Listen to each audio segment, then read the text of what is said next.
In an intense showdown that captured the very essence of postseason basketball, the Denver Nuggets found themselves falling short once again in a heartbreaking loss to the Oklahoma City Thunder.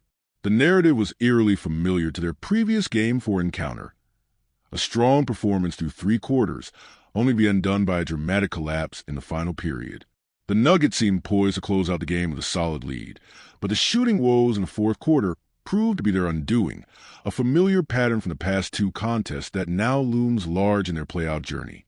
This is where the inconsistency in their closing ability becomes painfully apparent, especially when considering that finishing games was the Nuggets' presumed advantage heading into this series. As the young Thunder side continues to mature, they have shown the ability to seize key moments late, while the Nuggets have been left to question their own inability to perform in crunch time. From the outset, the Nuggets' performance was marked by flashes of brilliance, especially from their star center, Nikola Jokic, who once again showcased why he's regarded as one of the best players in the league. His 44-point, 15-rebound effort was nothing short of spectacular, reminding fans of his ability to dominate on both ends of the floor. But despite his heroics, the team's overall lack of depth became increasingly evident. The Thunder, on the other hand, utilized a well-rounded approach, with 6 players hitting double figures, a stat that starkly contrasted Denver's reliance on just a few key players. Jokic was, of course, magnificent, arguably playing some of the best basketball of his career, but he was left to carry the load, while his supporting cast failed to provide the necessary help down the stretch. The fourth quarter struggles, where Denver was outscored 34-19, are telling. In Game 4, they lost the final quarter by 11 points. Shooting a dismal one of 12 from beyond the arc, fast forward to Game 5, and the script was eerily similar. Another one of 12 shooting performance from deep, and another lost quarter, this time by a 15-point margin. This inability to close has now become a major storyline, as the Nuggets' once reliable endgame execution has faltered when it matters most. What the Thunder did well in this contest was capitalize on Denver's missed opportunities. With the Nuggets unable to expand their lead, Oklahoma City seized the momentum, especially thanks to Lou Dort, whose timely 3-pointers in the fourth sparked a shift. Dort's contributions, along with the balanced scoring from OKC's role players, injected life into the Thunder, who began to believe that they could snatch this victory away from the Nuggets. This energy shift became evident as the game wore on, with OKC finding their rhythm while the Nuggets were unable to respond. Perhaps the most frustrating aspect of the loss was Denver's missed chances to land the knockout blows. Several opportunities arose to extend their lead, taking an 8-point lead to 11 or a 9-point lead to 12, but each time, a missed 3-pointer allowed the Thunder to claw back. As the game shifted in OKC's favor, the Nuggets' fatigue became apparent. Playing a tight rotation of just 6 or 7 players, they ran out of steam while the Thunder, with a deeper bench, kept coming. This disparity in depth was clearly evident in the final moments, where the Nuggets couldn't sustain their momentum. Jokic's individual brilliance was one of the few bright spots. His performance was a reminder of his MVP-caliber skill set, but one player, no matter how great, can't win games on their own.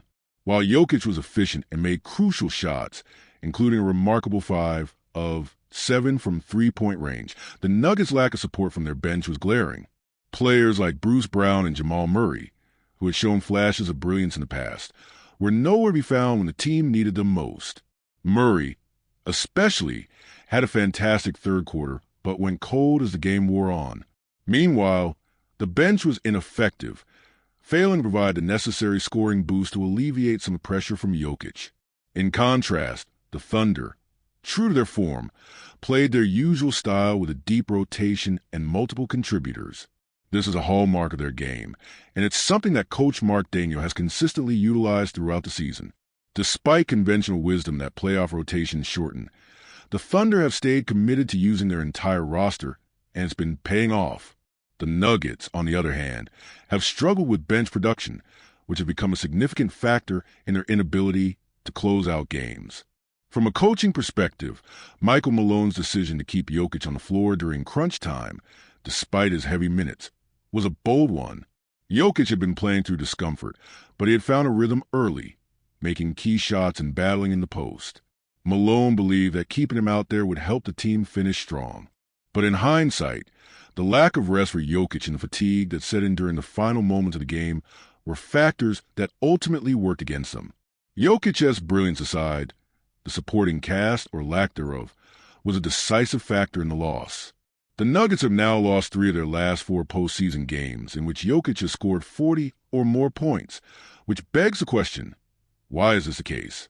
How can a team that boasts a player of Jokic's caliber fail to win in these high-stakes situations? The answer likely lies in the lack of complementary scoring and the inability to execute when it matters most.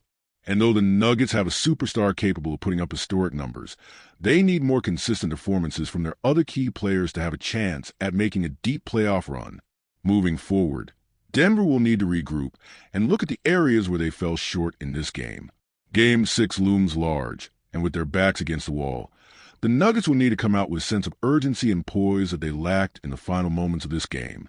If they are to have any hope of advancing, they will need to execute better down the stretch, get more contributions from their role players, and most importantly, close games with the same confidence they had when the series began.